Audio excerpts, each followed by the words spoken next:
Welcome to the podcast of the Ministry of Motion Pictures, where we seek to inspire Christian filmmakers, ignite a Christian film movement, and impact the new media landscape. I'm writer and director Todd Schaefer, and your host. You may not know his name, but this writer, director, and producer has made more faith films than the Kendricks and Erwin Brothers. His name is Chris Dowling, and he's been at this for nearly 2 decades. As a screenwriter, he not only writes for himself, he writes for the biggest names in the faith-based film industry. He's best known for his work on Blue Miracle, Warhol Grows, Run the Race, and the unscripted series Repo Games. And by the way, that last one is not a faith-based production. And he's directed A-list actors such as Jason Alexander and Patrick Warburton. Chris also teaches screenwriting at the newly formed online school for Christian filmmakers called Aspire Circles. And I just enrolled my son in his class this fall. In this episode, Chris talks about his lengthy career in the faith-based film industry and offers a lot of nuggets of helpful wisdom. This is episode 47. Well, Chris, it's a pleasure to have you on the podcast today. Thanks for joining us. Thanks for having me, buddy. You have quite an extensive background in Christian or inspirational filmmaking. You started with a feature film called Rock Slide, which was sort of a film noir spoof with Patrick Warburton and Jason Alexander, and that was your feature debut. That was a wild cast to come together on a little $100,000 movie. I was very fortunate. It was a crazy cast that went everywhere from, we had Warburton, Alexander, we had Brian Bosworth was in there, even Jerry Cantrell from Alice in Chains, Tom Bergeron, the host of Dancing with the Stars, Elaine Hendricks, Andy Dick played the bad guy. I mean, it was like, honestly, that was a funny one because it was my first movie and I was like just kind of thrown in with like all these working actors, and it was really cool, man. It was definitely a trial by fire, but it was an awesome first experience. Yeah, I can't wait to talk to you about that. Then you went to Repo Games doing a reality TV series that you created and produced. Then you jumped back into Christian filmmaking with Where Hope Grows, and you had a lead, David DeSanctis, who has Down syndrome. You did Asperger's Are Us, a documentary. You produced that. And then you went on to Priceless with the Small Bone Brothers. Run the Race, you wrote and directed, which was co-produced with Tim Tebow. Then you went to The Man from Nowhere, which was directed by Matt Green at the Masters University. Most recently, you wrote Blue Miracle, directed by Julio Quintana. It was acted by Dennis Quaid. And you're in post-production with a film called Roll With It, which Michael W. Smith, I hear, is in. He plays a redneck trucker singing Freebird, so... Totally typecast. I can't wait to see him singing Freebird. That'll be funny. So you've got quite an extensive amount of experience in the Christian film genre. So you're sort of an expert. And like you said, you're a grandfather, a salty old grandpa in this now, right? Yeah. I'm a jaded, seasoned veteran, if you will. So what's your background? How did you get into film? What motivated you to do this? And is this something that you had always planned on doing? Yeah, I mean, growing up, always loved to write stories. That was always like key things. Try to do a lot of comic books, but I was just a horrific drawer. So it moved on from that. And we'd make little videos. I'd have my dad's big Sony VHS camcorder. Just we'd go out and make videos. And I had a best friend who we were in high school and we kind of were like, dude, we're going to move to LA and we're going to be like the new two Coreys. I don't know which one was going to be Feldman or Haim, but we hadn't decided that part yet. We just knew we were going to be the two Coreys heading out there. So he moved out there and he started crushing it to this day. He's, just still cranking along. And then so I kind of followed him out and I knew I wanted to do screenwriting. So I came out there with some spec scripts. But again, at that point in time, it was like, you didn't email scripts around. I had to go print them. I had to get them bound. And then you had to find a way to get them in the hands of people. That was the hard part. Yeah. So as a 18-year-old kid coming out there, it was rough. I mean, to say the least at the beginning. And it's still rough. Anyone trying to break into this industry as a writer, I'm telling you, it's not an easy thing. No, it's not.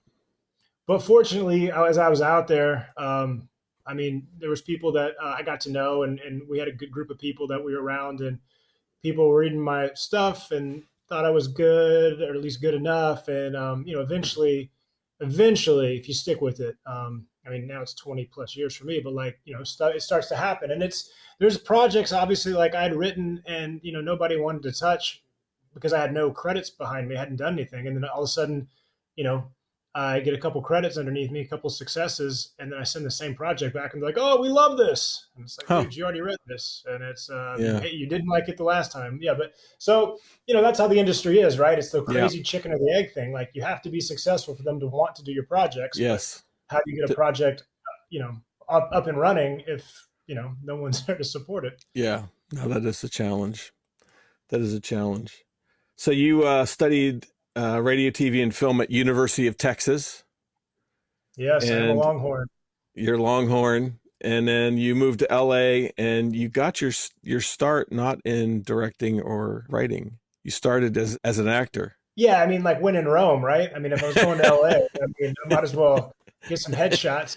And I always like acting, and it's something maybe one day I'd like to try and do again. And I had a little success with it. Like I got on a soap, and I was Chaz the party guy on Days of Our Lives. Had a little 19-20 episode run. But I came off that, and it was like I'll be honest, man, I didn't like the audition process, and I Yeah. just I'd rather stay at home and start writing stuff instead of like, driving in LA. It could be, one audition could take your whole day because it takes you 2 hours Yep. to get anywhere. And then you go Yep. sit there and wait for an hour. And it's like, so I was coming off of, doing the soap. And then, yeah. And then I just said, you know what, I'm going to call my manager and said, I think I'm just going to start trying to write. It was pretty funny though, because I sent my manager a script and he was like, well, he's like, I don't want to read it. I don't like reading my actor stuff because I don't like telling him it's not good. He's like, so I usually tell him, don't send it to me. I was like, please. So he reads it and he calls me. He goes, I'm not going to lie. You may be a better writer than you are an actor. And I was like, oh,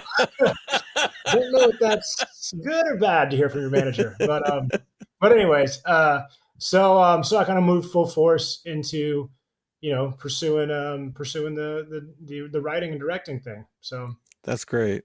we did a short film, me and one of my best friends out there, Jensen Ackles, and put it together, won some awards, and then that it's like everything's a small stepping stone, right? Like it was Yeah. the short film, and then as we were talking about Rock Slide, like then it was like I had some other buddies who were like new producers, and they said, "Hey, do you have a movie we could shoot for $100,000?"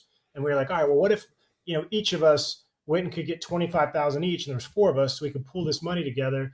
And so we did that, and like it was like, okay, cool. We did Rock Slide, and through a connection, we gave it to Patrick Warburton, and crazy enough, he loved it and said he would do it, which was mind blowing. And Wow. I'm so grateful for him. He's such a great guy, but I'm still grateful for to this day. And then he started, and then all of a sudden, all these other cast members started coming on. He started making phone calls, and my other buddy John Walk started making phone calls, and it was like, hey, Tom Bergeron said he wants to do this, and Andy Dick says he wants to be the bad guy, and Rena Sofer, and so it was crazy. It really was mind blowing. That Um, is. yeah, and so we got that one done, and look, that one's hit or miss. There's people that love it, love it, love it, and there's people that hate it, hate it, hate it, and I understand both of them. And then so everything was a stepping stone. So then and then the next thing was I think Where Hope Grows, maybe. God, was it Where Hope Grows? I think it was Where Hope Repo Grows. Games. You did Repo Games.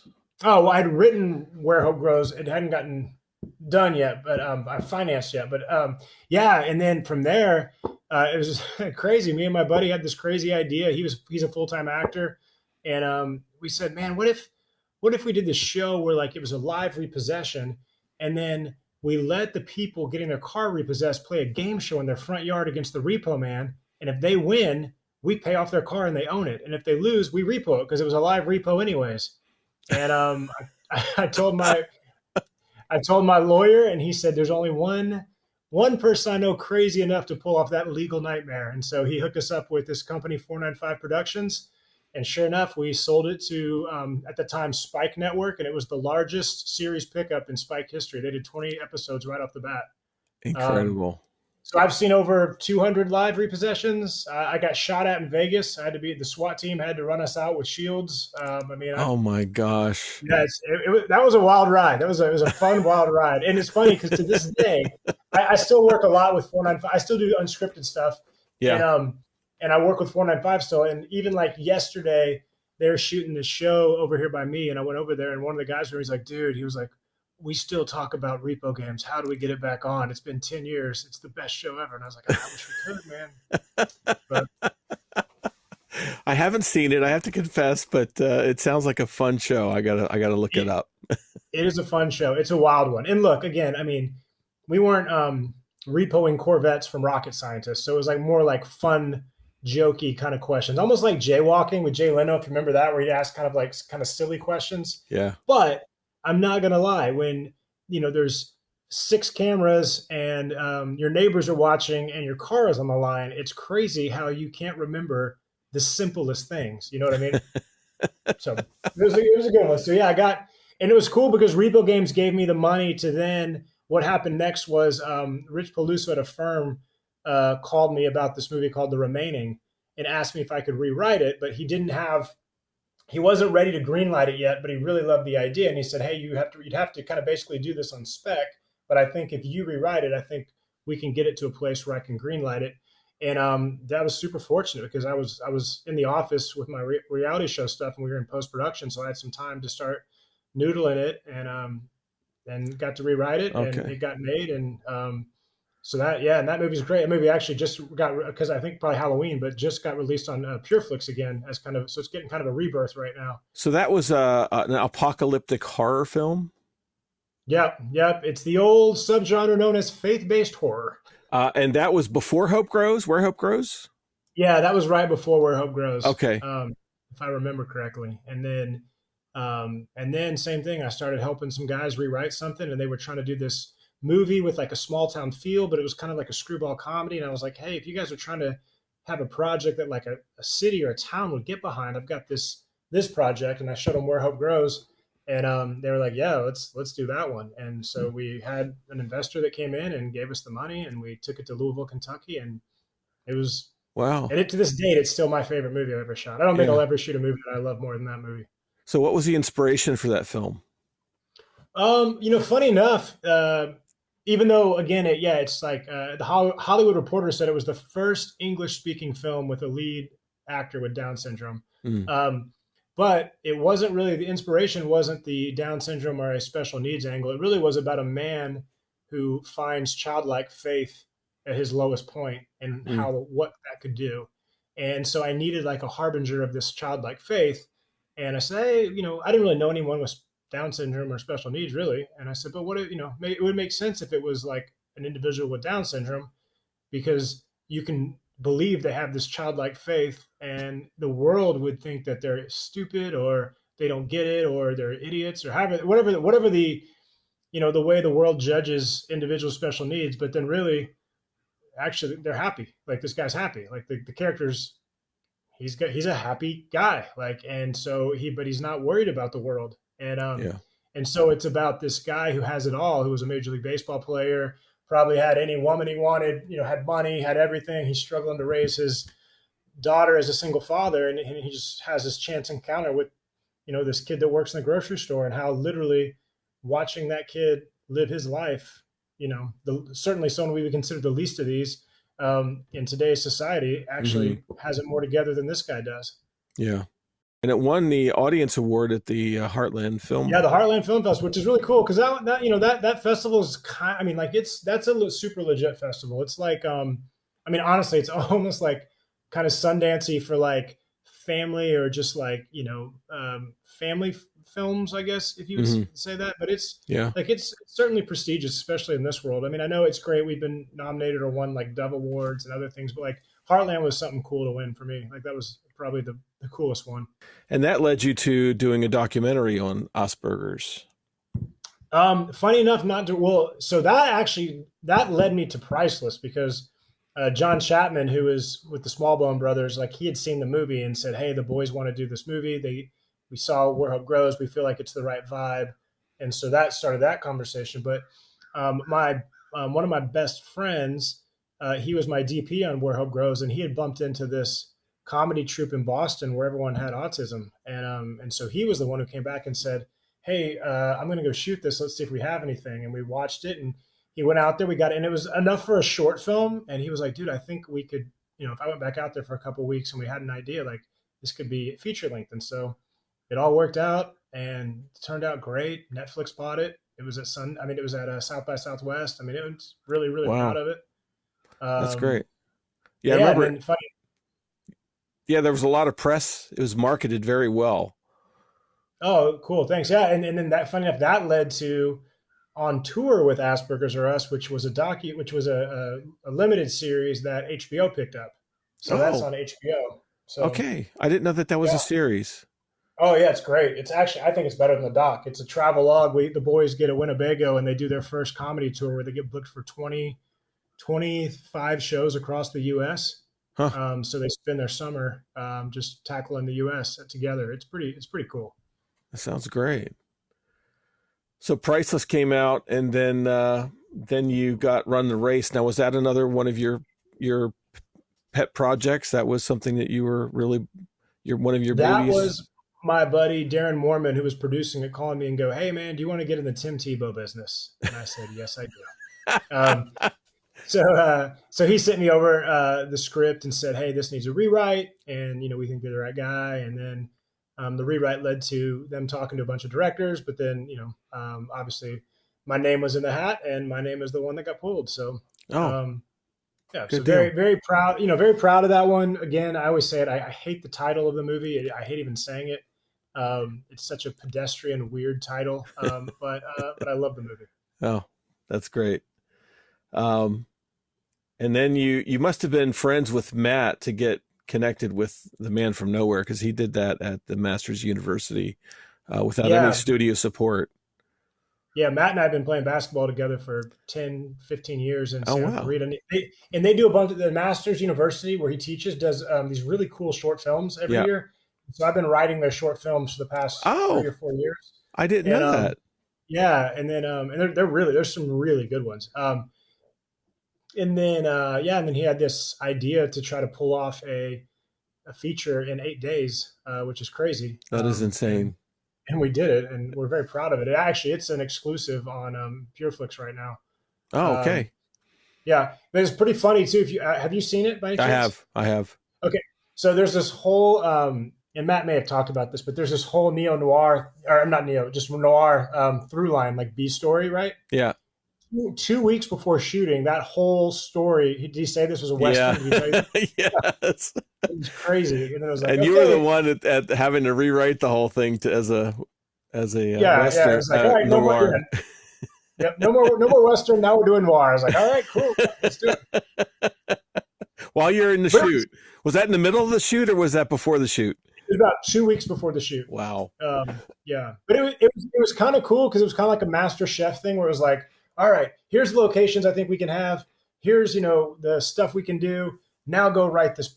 Go write this storyline. So I was like, all right, cool. So we kind of made it work that way. But again, to pull off a movie in 8 days and one that looks like that, and I've talked to people that people really respond to it. Oh, It's I really know. touching and Yeah, stuff. yeah. So it's an impressive feat. Matt crushed it. To use students in that kind of a setting without any kind of studio support behind it, that's incredible. I'm hats off to both of you. I mean, there was a significant amount of material in that world, which would have been the Western that you had to rewrite. So that was Yeah. a big rewrite for you guys. Yeah. Yeah. Thank you. Yeah. It was a good one though. It was fun. And I don't know if I'm sure Matt, since you've talked to Matt, we just sold another Western too. Him and I Did you? together. Okay, he Yeah. was mentioning he had a Western, so I'm glad I'm Yeah. glad it sold. Yeah. So we just sold one. So pretty cool. That's fantastic. Who'd you sell it to? Who's got it? I think I can say INSP network. Oh, okay, don't Which know. see, funny enough, they're the sixth highest, most watched network on cable right now. Actually, Really, sometimes they move in front of Hallmark in five. But really. their whole tagline is "Heroes live here." So they do like a lot of westerns, John Wayne. They do any movies that have true heroes, very like middle America, that kind of like American grit type stories. Like that's Okay. kind of what falls in there. So but they do originals. And the last one they did was actually pretty good. It was called The Warrant, and it starred Neil McDonough, if you know Okay. Neil. No. Um, okay, anyways, but guys, a working actor. It's worked in a million studio shows and movies, Hmm. and it's a fun thing. So they're great group over there, great people. But I mean, we had they were talking to me about possibly directing something. I said, well, if you like westerns, hey, read this one. And then they read it and said, we like Huh. it. We like it so much, we'll buy it. So I said, Well, thank you. that's great. So Matt's going to do Yeah. that. Is he going to do that with Master? No. I mean, that script is sold, so it is now up to them, however they want to do So it. he's not attached anymore. Yeah. I mean, hopefully, when they decide when they put it in the slate, if they need outside help, they would come to us. But you know what? That's the beauty and the terror of selling a script. You never know. It's like a child that you just send off to college, and you just say, "I hope you do it well." Yeah, and when they come back, you don't recognize them. That is true. Had that happen too many Yeah. times. Yeah. Well, that's Hollywood. Okay, so how did Blue Miracle come about? That's quite a big budget film for you guys with Ben Howard and his Yeah, so new. Blue Miracle's cool because if you do the math and you think about it, like I've had, we had moderate success or decent success with some of the other movies, but it's like even like you take Run the Race and it did like whatever $7 million in the box office, right? So if you do the math, I mean, what maybe 7 million, maybe a million people saw it, maybe 750,000 people saw it total, Mhm. at least in theaters. But then you look at like Netflix and that platform, and when you see that we were number one or number two in the world Yeah. for many weeks, and number one is the most liked on the platform, and you do the math, like honestly, there's probably 130 million people that have seen that movie so Yeah. far, if not more at this Yeah. time. So it's like that's pretty cool. Like obviously the upside of any of that is gone. Like it's just a purchase price. But like Right. but the fact that so many eyeballs, like it was cool. I taught a class last night and everyone had seen that movie. You know what I mean? I've never Yeah. been in a class so far where everyone's like, "Oh, we've seen one of your movies," but last night everyone had seen Blue Yeah. Miracle. That's So that's incredible. it's a cool calling card, and that was one that came to me where God, who was it? Maybe it was Darren again. It was Darren again. They had this IP, this great story of the Casa Gar and Omar's life, and said, hey, they actually had a book proposal, and they said, read this book proposal, and see what you think about how this could be a feature. And so I pitched them on something, and just took off and started writing. And those are always funny journeys too, because like we had other networks or other studios that were looking at totally financing it even before Ben. And it's one of those things where it's like they read the first draft and they hated the first draft, which was interesting. So we took Hmm. it back, did a second draft.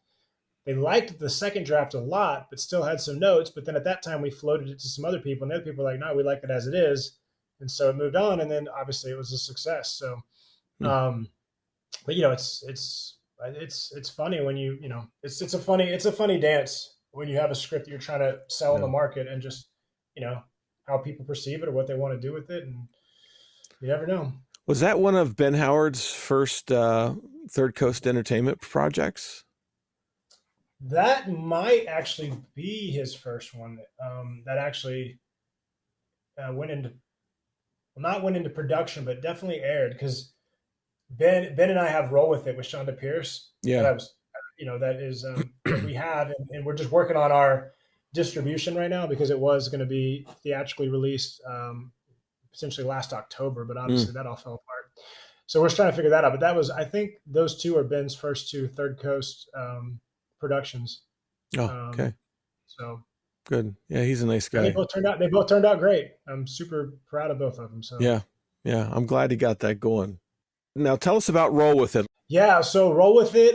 Look, man, it's not War and Peace. We're not redefining a genre or anything. It is about Shonda plays a waitress at the Biscuit Barrel, which is our version of Cracker Barrel, since we couldn't afford to buy them off and pay for all their copyright stuff. So, anyways, small town, which was awesome because we actually shot in Ashland City, which is where Shonda lives, and it was great. And basically, she finds out her house, there's a tax lien against her house. She's a widow. I mean, it really leans into actually a lot of Shonda's life. I mean, she is a widow, and actually her and her late husband had the idea for this kind of project. So it's kind of a legacy to them together. Um, and it's yeah, she's raising a son by herself, and she gets this tax lien that she never knew her husband was never paying the taxes on the house. And she's struggled to sing. To she used to sing. They used to do karaoke together and sing and all Mm. this stuff. But since he's gone, they were always a duo. She hasn't done it again. And of course, it just so happens that the Cheatham County Fair karaoke competition is coming to town, and she ends up trying to win that to get the money back to save her house. Um, but it is super inspirational. It's pretty broad, which I love. It's definitely not like a faith film on the nose, which it's not even a faith film, really. I mean, there's definitely strokes of faith in it for sure, and you can't get away from, Right. the idea that there's people like Michael W. Smith and Shonda and Heather Land is in it. Even Elizabeth Hasselbeck shows up and sings Oh. an REO Speedwagon song. But but it's what I love about it is it kind of has that 80s feel. And Mm. I'm just a super 80s freak where it's like, you don't have to overthink the movie. You just got to fall in love with the character and go on the ride. And it turned out great. We've tested it with audiences. It's a hit.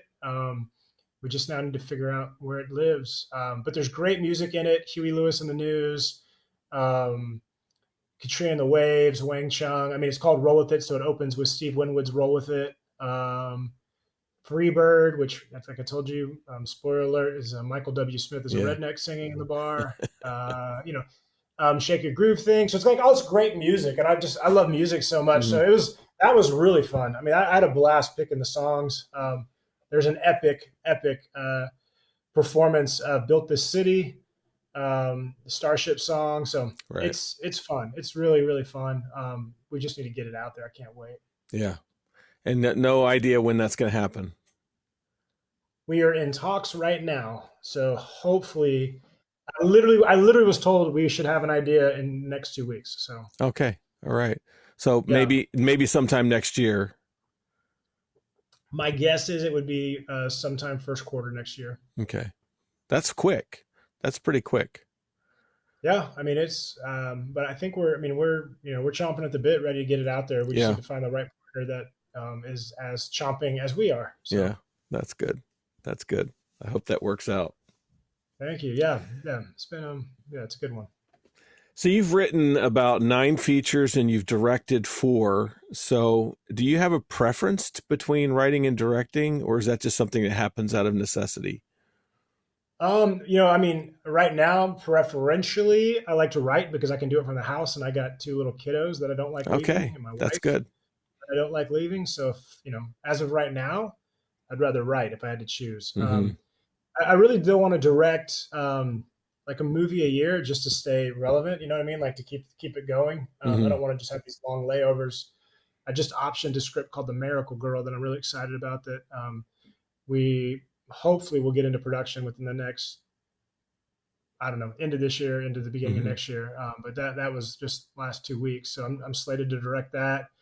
Um, there's a little Jimmy Dickens biopic that I wrote that I'm slated to direct. There's a musical that I'm doing with Alan Powell and Steve Barnett at Monarch Media that I'm slated to direct. So there's a lot of directing things I'm slated to direct, and those scripts are turned in. It's just now a matter of getting those things fully financed and on a shoot schedule. So Wow.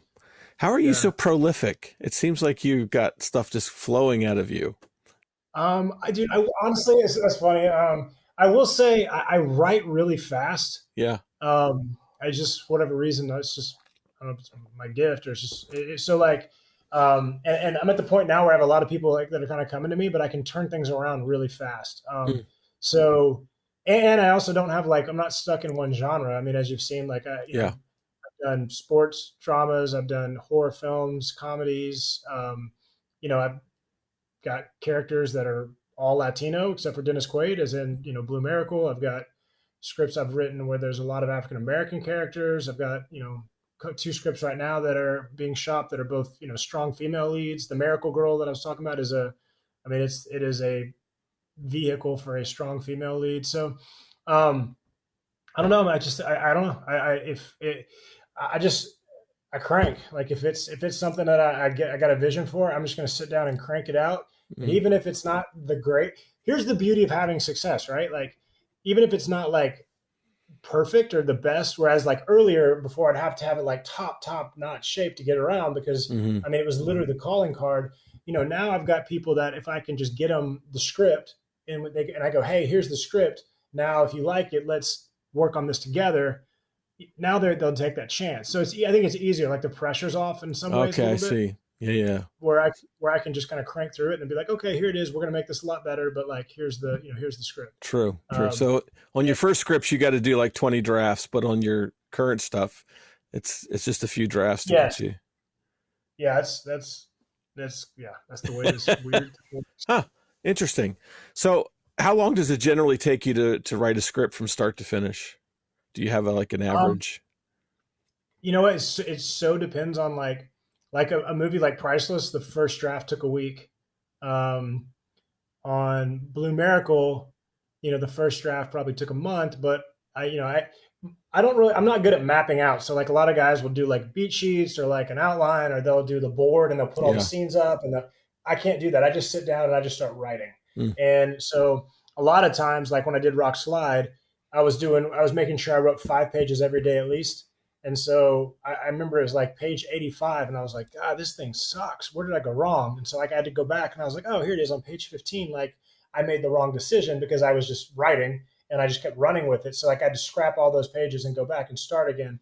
So like that would take longer. But I mean, you know, typically in these deals, you're given like 3 months to do the first draft. But Yeah. I would say almost always I have some version of the first draft within an easy month for sure. Wow. That's pretty Um, good. That is really good.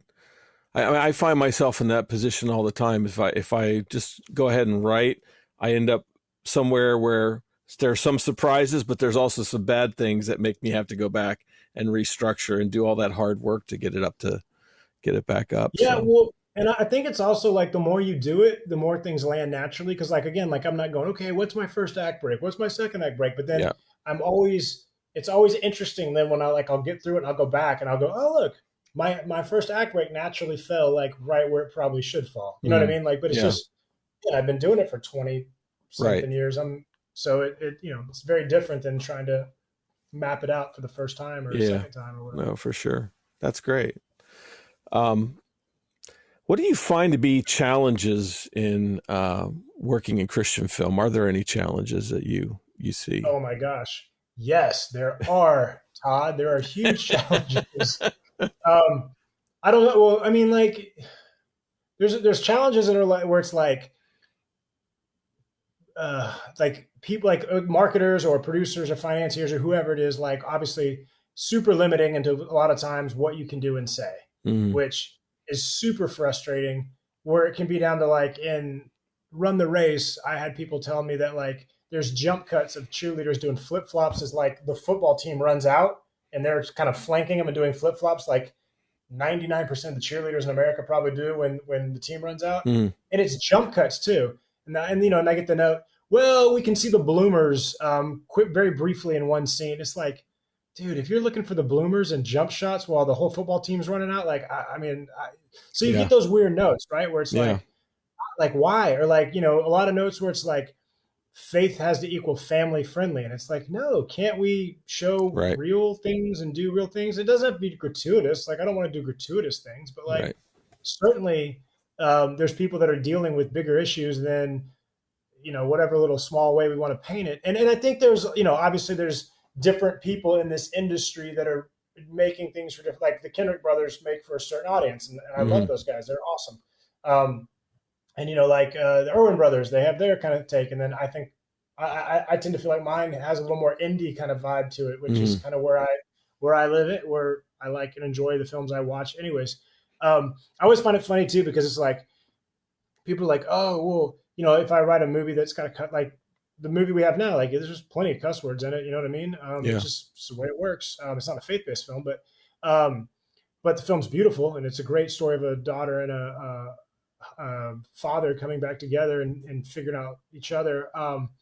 But you know, I mean, I'm already even thinking about going, oh my gosh, are some of my faith fans going to just completely be upset because I've done this beautiful movie that, you know, is, you know, got this. And yeah, and Yeah. they probably will. Yeah, it's true. But so it's like I hate that I'm hyper aware of that type stuff. Yeah. But it's part of it. And I think our faith audience is strange, like in a very frustrating way. And as long as they agree with the message, they kind of disregard the art. Yes. They don't really care Yeah. about the art as long as they agree with the message. Hmm. And I find that super frustrating. And again, it's all subjective. So I mean, I'm not saying Right. I'm the arbiter of all things that are good films, but there's some really bad art that gets a pass Yeah. because the message is a Christian message, and it is what it is. Yeah. So I mean, that can be frustrating as well. Um, so there's those. I mean, I want to say like 75% of the movies I've done with Christian producers, at some point God gives them a note, which is terrible as a writer because what am I going to do? Like if God gives you a note, I've got to argue back and forth. Are you So, serious? God gave oh them a yeah, note? yeah. They'll be like, oh yeah, God gave me this note. I mean, and that's just a losing battle because then I have to go. No, I mean, like I'm not like God is a better storyteller than that. Like we're not doing that. I don't want to do that. But it's like, oh, all right, well, if God told you something else, and I'm like, no, God. I mean, God didn't give me any notes, but I'm telling you, like, I can't just take a note because you feel like God gave you that note. That's happened in numerous movies I've done, and it gets frustrating because how can I argue with the note that you think God gave you? But so there's all those things that are all Yeah. out there. Yeah. Uh, But again, like I do think the audience is expanding. I do think more hmm. people there were finding pockets at least of people that are more Right. interested in not the same old faith content. So that's good. And I do know that at least a lot of my films have had pretty good crossover appeal. Hmm. Just talking to people and being in Hollywood for 20 plus years, that gives me a little different perspective, I think. Yeah. Whereas like obviously like, the Irwins were in Alabama and Kendricks were in Georgia. Hmm. So I feel like I was around a lot of industry people that weren't faith at all, and that was my friends, that was my contemporaries, and so that's been kind of cool because I tend to get a lot of respect for the art, even if it's the backwards. I get respect Yeah. for the art even if they don't agree with the message, Right. which I understand, and I find that pretty refreshing. Like that always gives Hmm. me like I like to show my faith projects or my cuts of the faith movies or my scripts to non-believe my buddies that are like Right. atheists or agnostic because I want them to judge it based on like, is Right. it a good movie? Like, are you tracking the characters? Like, do you want to watch this movie and not just like, I like this rousing version of this Casting Crown song right here or whatever the case may be. Like, Right. total time and place for both of those things, but that's just not for me. So Yeah. Right. So the crossover is hard, but it is really amazing when it does happen because it's so rare when something is able to do yeah, it that. really it really is a no man's land, and that's the thing that I'm always teaching or younger filmmakers and stuff. They'll be like, oh, I mean, it's always the same pitch, and I get it because we all want to do it. Like this movie reaches across the aisle, and this is this, and it's like I'll read, and I'll be like, man, I gotta let you know, like you're actually in a no man's land right now. Like it's not Yeah. faithy enough to be a faith. You've got certain things that are like you can't Yeah. say this in a faith movie, but it's also got too much faith where like no one is going to pick it up in the Right. secular crowd because that's also what people don't understand. I think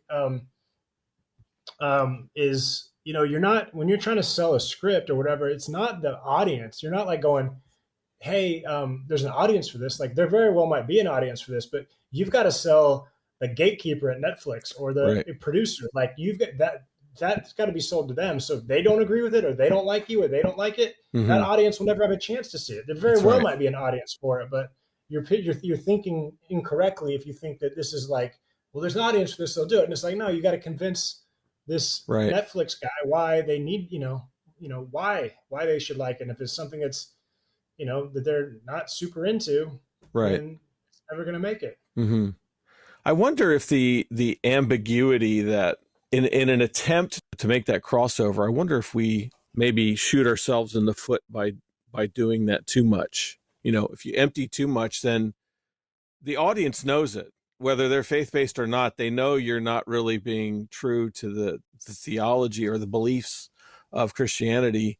If we just had more theology and didn't worry about trying to coddle them or separate them from the truths that we believe if they would respect it more? Uh, I think you're right. I think if it's authentic, I think it's Yep. good. But then you have to, I think the issue is, and this is where I think we fall short with faith-based films, is then you have to create authentic characters for Yeah. that to come from. And so Yes. if the characters are just a bunch of shills that are just waiting to pay off some sermon, Yes. then it doesn't feel authentic. And I think that's the biggest issue. Like Yeah. it feels like the movie is just the sermon, and it just got and everything else. It is almost like reverse engineered, right? Like Right. here's the sermon, and now we got to find characters to do it. But if your character, if that's organically coming from your character, Mm-hmm. then I think then the audience does buy it. The same way, by the way, that if I was watching a movie about you know a Muslim family, or Right. and I if I'm watching it, like if it doesn't feel like propaganda, and I'm just watching this this family and their life journey or something, like I'm interested. Like I Yeah. want to watch it. Like I want to be a part of it. Like um and so that I think it's the same way. Like you can have people, but you're right. Authenticity is key, Yeah. especially in this generation and this age right now. Mm-hmm. That's true. I mean, I read Dostoevsky and I just think, wow, this guy really put a lot of theology and a lot of thought in his theology, and that's the content, that's driving some of the chapters and story movements. And, it's regarded worldwide as masterpiece. And, Yeah. we should be able to do the same thing in Christian filmmaking. Yep. But again, it's there's certain key components that a lot of times when these Christian the financiers and stuff, they really feel like they really have to just nail it, like put hammer on the head multiple times to make Yeah. sure you're understanding. That can't be subtle, it Yeah. can't be layered. It's like it has to be like in your face, like fall on the ground, sinner's prayer, and and then everything goes right. So Yeah. Yeah. That's great. Um, but so I how think did, even as Christians, like I was gonna say, our that's what gets me is like our journeys are so messy. Like, I yeah. think it doesn't even feel authentic to many Christians. It almost, in a weird way, um, some of these movies, and forgive this terminology, it's almost like Christian porn, where it's like this is how we wish the world worked, or this is how True. this is my dream, this is my fantasy. Like it works like this. I say this thing, and then my life is perfect, or that Yeah. everything goes away, and it doesn't work that way because I'm a Christian right now going on a journey. And like, dude, it's not easy. Like there's Yeah. days, weeks, months where I'm like, I don't want to do this, but I believe, in the historicity of Jesus, and I believe in Yeah. I believe all this stuff, and I know it's in my heart. So even on those days where I'm like, God, like I still circle back, and it can't leave me. But man, it's tough. Yeah. And man, there's things I'm like, God, like if I wasn't a Christian, man, I would do even movies. Like I'm like, I can't tell you how many movie ideas I've thought of them. I'm like, well, that doesn't even seem remotely edifying, so I can't do that. But man, that'd be a funny movie. Um, so I think that's part of it too. Is like Mhm. even for our Christian audience, it doesn't feel authentic to a lot of people. Yeah, that's true. So what inspires you? What keeps you going? I mean, dude, it's one of those things where, like, again, I'm no longer bright-eyed and bushy-tailed. I'm I'm trying to work, and you know, but I want to, I do believe in like a legacy, or like a brand. And so, I want to create content like, I was saying, where, I feel like we're a little more on the edge Hmm. of the Christian audience. And I feel like it's got a more of an indie vibe, but I definitely like stories that are driven by unlikely heroes or underrepresented. Like, again, like the special needs thing will always be, I mean, that movie really changed me because I didn't know anyone in special needs. And now, David DeSanctis, the lead actor, I talk to him every single day. Oh, And I'm on boards of special needs communities, and I volunteer at my church. It's like, it literally, maybe it's art imitating life, imitating art, or whatever the case may yeah, be. But it's like, right. it really did change my life with that. And so, like, to me, that's awesome. Like movies that can do that, and introduce the world to characters and heroes that they've never seen or they didn't know. Yeah, I like that. I like stories that have a cause behind it, yeah, or I agree. um, but at the same time, I mean, I want to have fun too. Like I've got action movies right now that Hmm. we're pitching, and like I've got a supernatural thriller that we're pitching. Like, it's I just I want to make good stuff and I want to make stuff that affects people. But I Yeah. also find it interesting too. It's like some of these films that I have now that are broader or not faith, like I think it's awesome to get some people that are outside of the faith space to be like, hey, I like that movie. Who's the guy making that Yeah. movie? Oh, cool. What are his other movies? And then go Right. back and look. And those movies don't offend them because they're not, just again a sermon wrapped up in a movie. But like they're Right. like, oh, cool. Like I found inspiration in this, or I have questions now, or Hmm. Um, so yeah, I think it is funny though. Every movie I write now, like I am just messing around and writing a script on my own right now, just for fun, in between some stuff. But of course, there's a character with Down syndrome. I try to put a character with Down syndrome now in every script I'm doing. So I gotta find David more work. He's so good in the movie. I just love that guy. So you're now involved in teaching through a company. Why don't you tell me about this Yeah, education? so there's this really cool website that's cranked up called Aspire Circles, like ASPIRE circles.com. And good group. And they were just trying to find resources for people that want to make, inspirational content and stuff, but maybe don't have access to industry people. Hmm. And so they brought me in to do a course, and it's super casual. I'm not a good master class guy. I'm not a good I'm just like conversational and Yeah. telling war stories and what is it like in the trenches and how do you get your stuff done and so basically yeah, there's classes that you sign up for, and I've got one that teaches about writing. I get into some directing too. It's I think it's 15 classes, and then there's interactive Zoom calls once a month. Mm. My friend Chris Palaha, who is the star actually of Where Hope Grows, not the individual Down syndrome David DeSantis, but the other guy who's been in a million things. He's teaching acting. Chris Kimlin, who shoots all the Erwin Brothers stuff and shoots all my stuff. He's doing cinematography. Um, there's Adam Drake, who's the first AD for The Chosen and is just an amazing guy. He's doing AD stuff. So it's like there's a wide group of stuff in there for anyone interested in, filmmaking. Like, how do I get started, or what do I need to know, or what are some tips? Like, it's there and Mm. it's interactive, and they're building out communities, and it's called circles because it's like you join these circles where you're now, you've got a community that's all doing the same thing. Is it based on semesters or quarters, or is it just whenever you start up, it just? That is interesting because I think right now it's almost like semesters. So like you Mhm. sign up now, but I think there may be an archived element afterwards. Obviously, the Zoom calls would not be happening, but just Right. like if you wanted to take the class later and just go over the class. Um, but right now, like yeah, I think their sign up is through like October 22nd or Mm. 25th, or I mean it's coming up. So So are you getting a lot um, of response? yeah, I have. I've had people reaching out to me, and again, because I mean, if you're in, Iowa and you Right. want to write some faith-based films, like, it's a chance to at least hear some stories and get a chance to ask questions that you might not have. I mean, I've taught classes. I taught a class last night. I mean, I've taught Zoom classes at universities, at high schools, and it's a lot of the same questions. So Yeah. this is like that chance to kind of just put it out there and give some answers and some insight, and Mm. What does it run? I think it's $125 for the whole semester. Oh, not bad at all. That's a really Yeah, good price. yeah, totally doable. And again, Yeah. it's cool. Like if you may get there on the circles and decide that you also want to check out cinematography, or check out producing or whatever. And so it's like you could do two of them, or and again, you get access to people that are really doing it in the industry, and That's it's right. it's a cool little vibe. That's right. That's the kind of thing I encourage young animators or filmmakers or anybody in the arts. There's an academic component that's helpful, but they need to be supplementing it with a professional workshops or something so that they're getting both sides of the equation in their education.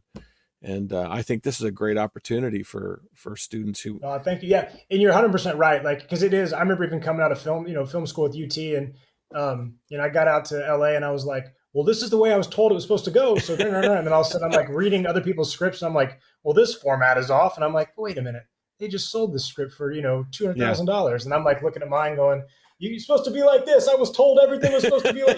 And, so yeah, definitely. And I think as part of it is just kind of hearing the war stories, and like how do you really, how does it really work, I guess, Yeah. is the question. Like you Right. said, there's the academics of how it's supposed to work Yeah. in theory, and then there's the reality. And I think so we're talking more of the reality. Yeah. Got to get in the trenches, see what it's all about. And that's extremely helpful to be able to do that. Chris, I really appreciate the time you've given me to tell me about your stories.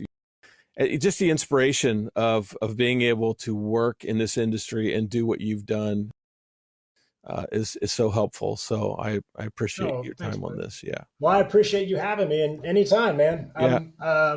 I love to talk. I'll talk all day. So I might take you up on that. just let me know, and I'm back. I'm back at it. So, but thanks a lot, Todd. I Great. appreciate you having me on. You can find out more about Aspire Circles in the show notes of this episode. Thank you for joining me on this episode of the Ministry of Motion Pictures podcast. I hope this has been both inspiring and edifying. And if you wish to support the ministry and keep these podcasts going, you'll find information about how you can do that on our website at ministryofmotionpictures.org.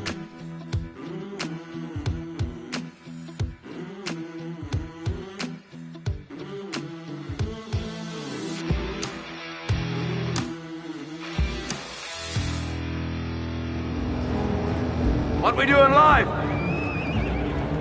echoes in eternity.